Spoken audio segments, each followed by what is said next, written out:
अस्सलाम वालेकुम स्टूडेंट्स। आज के इस वीडियो लेक्चर में हम डिस्कशन करने जा रहे हैं क्लास 9th केमिस्ट्री के PK text book board Peshawar का एक next topic manufacture of sodium hydroxide from brine. यानी ब्राइन से हम सोडियम हाइड्रोक्साइड को किस तरह से प्रिपेयर कर सकते हैं। ब्राइन क्या चीज़ है? इसको हम कह सकते हैं कि saturated solution of sodium chloride, यानी सोडियम क्लोराइड का सोल्यूशन लेते हैं आप, नमक का सोल्यूशन आप लेते हैं और उससे आप सोडियम हाइड्रोक्साइड को किस तरह से प्रिपेयर कर सकते हैं।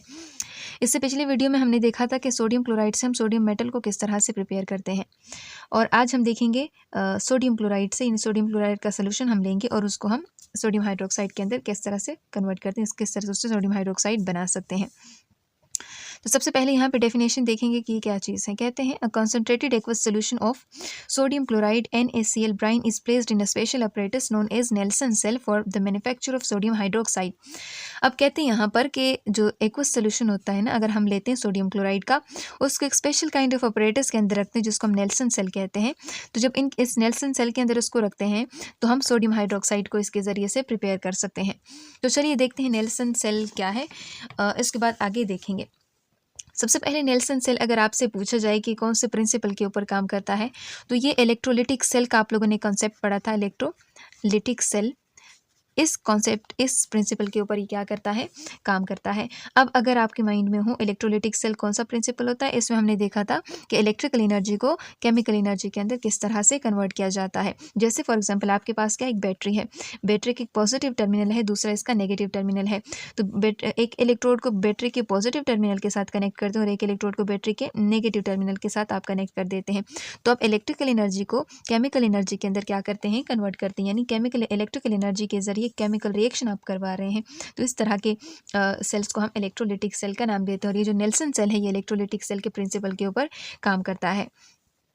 अब कहते हैं अगर इसका वैसे ही जनरल इसका स्ट्रक्चर देखें या इसकी कंस्ट्रक्शन देखें किस तरह से ये बना हुआ है, तो कहते हैं ये एक इस तरह से एक बॉक्स लाइक स्ट्रक्चर होता है। जैसे आपको यहाँ पे एक बॉक्स नज़र आ रहा है, इसके अंदर एक यू शेप ट्यूब होता है। देखें आपको यू शेप ट्यूब भी आपको इस तरह से यहाँ पर नज़र आ रहा है। और ये ट्यूब किस चीज़ से बना होता है, ये ट्यूब स्टील से बना होता है। इट इज़ परफोरेटेड, इसके अंदर छोटे छोटे सुराख होते हैं, जैसे आप लोगों को यहाँ पे सुराख आपको नजर आएंगे, ठीक है। तो ये इसके अंदर सुराख होते हैं। अब कहते हैं this perforated tube acts as a cathode, और ये जो परफोरेटेड ट्यूब होता है ये कैथोड के तौर पे काम करता है। आपको याद होगा हमने दो तरह के इलेक्ट्रोड्स पढ़े थे, एक को हमने एनोड कहा था, दूसरे को हमने कैथोड कहा था। तो ये जो परफोरेटेड ट्यूब होगा ये किस चीज़ के तौर पे काम करेगा, कैथोड के तौर पे काम करेगा। अब आगे कहते हैं the graphite anode is suspended in the U shape tube. अब यहाँ पे आपको ग्रेफाइट, यहाँ पे एक एनोड आपको नजर आ रहा है और ये एनोड, ये देखें एक इलेक्ट्रोड है जिसको हम एनोड कहते हैं, किस चीज़ से बना हुआ है, ये ग्रेफाइट से बना हुआ है। आपको याद होगा ग्रेफाइट को हमने बताया था कि जो ग्रेफाइट है ये कार्बन के एक इलेक्ट्रोपिक फॉर्म है। कार्बन के और भी इलेक्ट्रोपिक फॉर्म्स है, ठीक है, जैसे बकी बॉल है या इसके साथ साथ डायमंड है, ठीक है। तो वो तो जो आप डायमंड देखते हैं ना, diamond bad conductor of electricity है, लेकिन अगर आप ग्रेफाइट की बात करते हैं तो इसके पास एक फ्री इलेक्ट्रॉन मौजूद होता है, ठीक है। तो ये फ्री इलेक्ट्रॉन्स के जरिए इलेक्ट्रिसिटी अपने अंदर क्या कर सकते हैं, पास कर सकता है। तो यानी हम ये कह सकते हैं ये कंडक्टर के तौर पे काम कर सकता है। अब कहते थे cathode is coated with asbestos. कहते हैं जो कैथोड होता है, ये देखिए यू शेप ट्यूब, इसको हमने कैथोड कहा था, ये इसकी कोटिंग की जाती है किस चीज़ से, एस्बेस्टोस से। अब आपसे पूछा जाता है कि जो एस्बेस्टोस है ये क्या है। एस्बेस्टोस जो होते हैं एक तरह का पर्दा होता है जो कि इस यू शेप ट्यूब के ऊपर मौजूद होता है और ये किस चीज़ से बना होता है, वेरियस तरह के एटम्स के कॉम्बिनेशन से बनता है। जैसे आप कहते हैं Mg है, ठीक है, या Fe है, आयरन, ठीक है। तो ये इन चीज़ों की कॉम्बिनेशन से बनता है। अब कहते हैं जो एस्बेस्टोस होता है ये सेपरेट करता है एनोड फ्रॉम कैथोड, और यहाँ पे जो एस्बेस्टोस होता है ये क्या करता है, एनोड और कैथोड को एक दूसरे से क्या करता है, सेपरेट करता है, अलग करता है।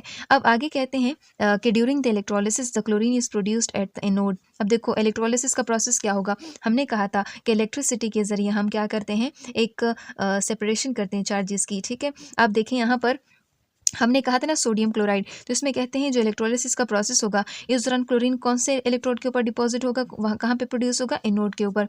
और कहते हैं it is collected at the chlorine outlet. जब क्लोरीन बनेगा ना तो क्लोरीन क्या करेगा, कहाँ से आप उसको कलेक्ट कर पाएंगे, तो एक आउटलेट होता है जिसको हम क्लोरीन आउटलेट कहते हैं, तो इसके ज़रिए से ये बाहर जाएगा। आगे कहते हैं कि इस दौरान जो होते हैं हाइड्रोजन गैस भी प्रोड्यूस होती है, ठीक है। कहाँ पर हाइड्रोजन गैस कहाँ पर प्रोड्यूस होगी, वो कैथोड के ऊपर प्रोड्यूस होगी।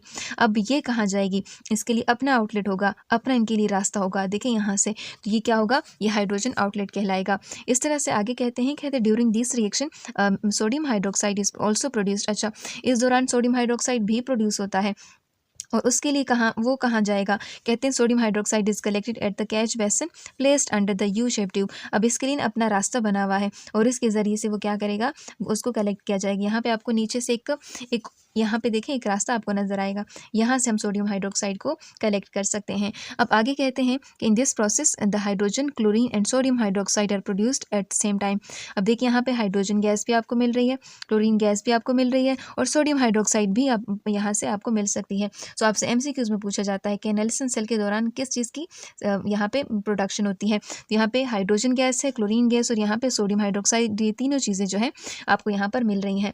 हमने क्या कहा कि एक बॉक्स होता है, ठीक है, उसके बाद यहाँ पे यू शेप ट्यूब होता है और यू शेप ट्यूब स्टील से बना होता है, ठीक है, ये एज ए कैथोड काम करेगा और इसके दरमियान में ग्रेफाइट इलेक्ट्रोड होता है जो कि एज ए एनोड काम करेगा। हमने कहा एक स्पेशलाइज्ड पर्दा टाइप इसके ऊपर कवरिंग होती है जिसको हम एस्बेस्टोस कहते हैं और ये एस्बेस्टोस एनोड और कैथोड को एक दूसरे से क्या करता है, अलग करता है।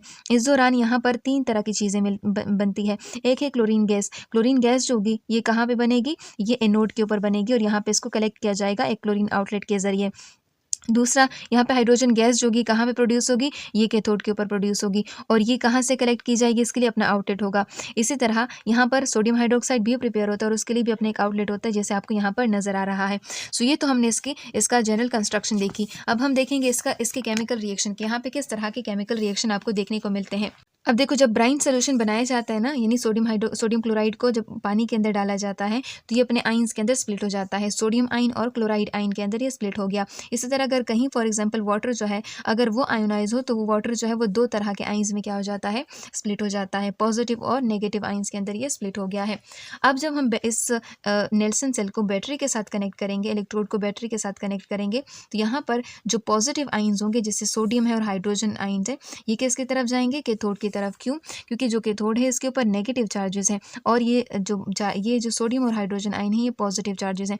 पॉजिटिव और नेगेटिव चार्जेस एक दूसरे की तरफ अट्रैक्ट होते हैं तो पॉजिटिव चार्जेस कैथोड की तरफ आ जाएंगे। अब कहते हैं hydrogen have a greater tendency to pick up electrons from cathode as compare to sodium. अब यहाँ पे दोनों के बीच में कॉम्पिटिशन होगा, हाइड्रोजन भी पॉजिटिव है और सोडियम भी पॉजिटिव है। सोडियम के पास इतना पावर नहीं है कि वो कैथोड से इलेक्ट्रॉन ले सके जितना हाइड्रोजन के पास है, तो हाइड्रोजन क्या करेगा, कैथोड से इलेक्ट्रॉन ले लेगा। अब हाइड्रोजन क्या करेगा, जैसे इलेक्ट्रॉन ले लेगा तो वो किस फॉर्म में कन्वर्ट हो जाएगा, ये हाइड्रोजन गैस के अंदर कन्वर्ट हो जाएगा और सोडियम आयन जो होगा ये रिड्यूस नहीं होगा। देखो यहाँ पे गेन ऑफ इलेक्ट्रॉन की बात हो रही है ना, वो हाइड्रोजन इलेक्ट्रॉन ले लेगा, यहाँ गेन ऑफ इलेक्ट्रॉन हो रहा है। जहाँ गेन ऑफ इलेक्ट्रॉन हो रहा है उसको हम रिडक्शन कहते हैं और रिडक्शन कौन से इलेक्ट्रोड के ऊपर हो रही है, वो कैथोड के ऊपर हो रही है।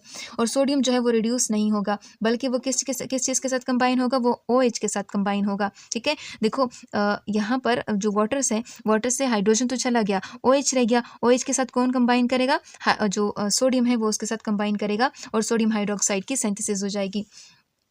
अब आगे कहते हैं जो Cl आइन होते हैं, क्लोराइड आइंस होते हैं, ये किसकी तरफ जाएंगे, एनोड की तरफ चले जाएंगे। क्यों, क्योंकि एनोड जो है ये पॉजिटिव चार्ज इलेक्ट्रोड होता है और ये क्लोराइड आइंस होती है ये नेगेटिव होते हैं। पॉजिटिव और नेगेटिव के बीच में अट्रैक्शन होती है। फिर जब ये क्लोराइड आइन होगा ये एनोड की तरफ जाएगा, ये उसको अपने इलेक्ट्रॉन दे देगा। तो यहाँ पे चूंकि लॉस ऑफ इलेक्ट्रॉन हो रहा है तो इसी वजह से इसको हम क्या कहेंगे, ऑक्सीडेशन कहेंगे। जैसे यहाँ पे आप देखेंगे ना, क्लोरीन क्या करेगा, ये एनोड की तरफ चले जाएगा, अपने इलेक्ट्रॉन इसको दे देगा। फिर इस सर्किट के जरिए क्या होगा, यहाँ से एक्सटर्नल सर्किट के जरिए बैटरी तक पहुँचेंगे इलेक्ट्रॉन और इलेक्ट्रॉन फिर वापस से कैथोड की तरफ आएंगे।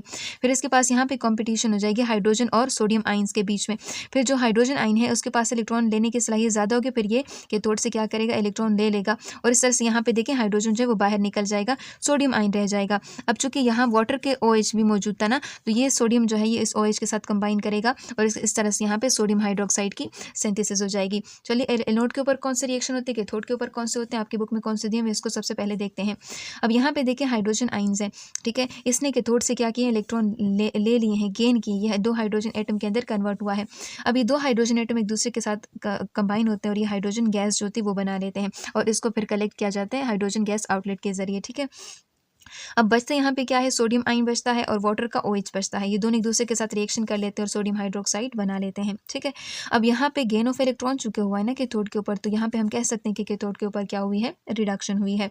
अब एनोड के ऊपर अगर हम देखते हैं, एनोड कौन सा है, ये ग्रेफाइट इलेक्ट्रोड है। ठीक है, अब इसके ऊपर क्या होगा, इसके पास ना, एनोड के पास जो क्लोराइड आइन होंगे ये चले जाएंगे, अपने इलेक्ट्रॉन वहाँ पे लॉस कर देंगे और ये देखें Cl एटम जो है वो अकेले जो अनस्टेबल होते हैं, 2 क्लोरीन एटम एक दूसरे के साथ फौरन रिएक्ट कर लेंगे और क्लोरीन गैस जो ये बना लेंगे। करेंगे। अब ये क्लोरीन गैस जो होगी इसको क्लोरीन आउटलेट के ज़रिए बाहर निकाला जाएगा।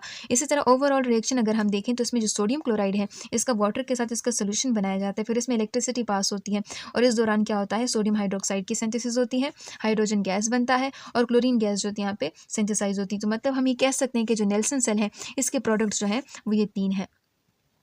सो यहाँ पर एक इंटरेस्टिंग इफेक्ट आपको बताया गया है। कहते हैं कि to separate the chlorine from the sodium chloride, 2 half cells were traditionally separated by porous asbestos diaphragm which needed to be replaced by every 2 months. अब देखो कहते हैं अगर हम क्लोरीन जो है वो अलग करते हैं सोडियम हाइड्रोक्साइड से तो क्या होगा, 2 हाफ सेल्स जो है उसको सेपरेट किया जाता है बाय पोरस एस्बेस्टोस डायफ्राम। देखिए पोरस एस्बेस्टोस डायफ्राम के जरिए क्या किया जाता है, इन दो जो सेल्स होते हैं इनको अलग किया जाता है। अब यहाँ पर जो डायफ्राम होता है इसको, जो पोरस डायफ्राम होता है एस्बेस्टोस डायफ्राम जो है इसको हर 2 महीने बाद जो है उसको रिप्लेस करना पड़ता है, जो कि इन्वायरमेंट के लिए भी ज़्यादा हार्मफुल है।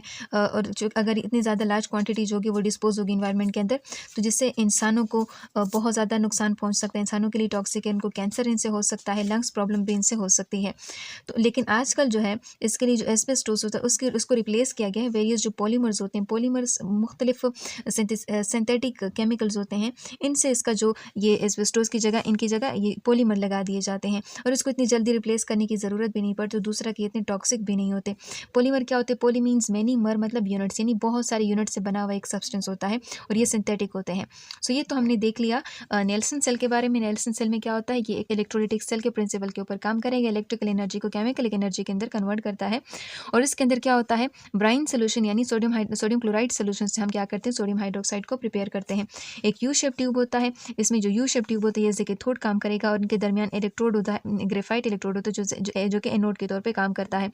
इस दौरान 3 चीज़ें हमारे पास आती हैं, एक है सोडियम हाइड्रोक्साइड, दूसरा है हाइड्रोजन गैस और तीसरा होता है क्लोरीन गैस। ठीक है, अब ये देखिए एक ओपनिंग गैस के ज़रिए से सोडियम क्लोराइड का जो ब्राइन सोल्यूशन होता है इसको यहाँ पर डाला जाता है। सो ये हो गया, हमने ये देखा कि थोट के ऊपर कौन से रिएक्शन होते हैं, रिडक्शन रिएक्शन होते हैं। एनोड के ऊपर कौन से रिएक्शन होते हैं, ऑक्सीडेशन रिएक्शन होते हैं। यहाँ पे आपने देखा होगा कि लॉस ऑफ इलेक्ट्रॉन हो रहा है, यहाँ पे आपने देखा होगा गेन ऑफ इलेक्ट्रॉन हो रहा है। जहाँ गेन ऑफ इलेक्ट्रॉन है उसको हम रिडक्शन कहते हैं, जहाँ लॉस ऑफ इलेक्ट्रॉन है उसको हम ऑक्सीडेशन कहते हैं। ओवरऑल रिएक्शन भी आप लोगों ने देख लिया। सो ये आप लोगों का manufacture of sodium hydroxide from brine solution. Next हम नेक्स्ट टॉपिक इंशाल्लाह डिस्कस करेंगे।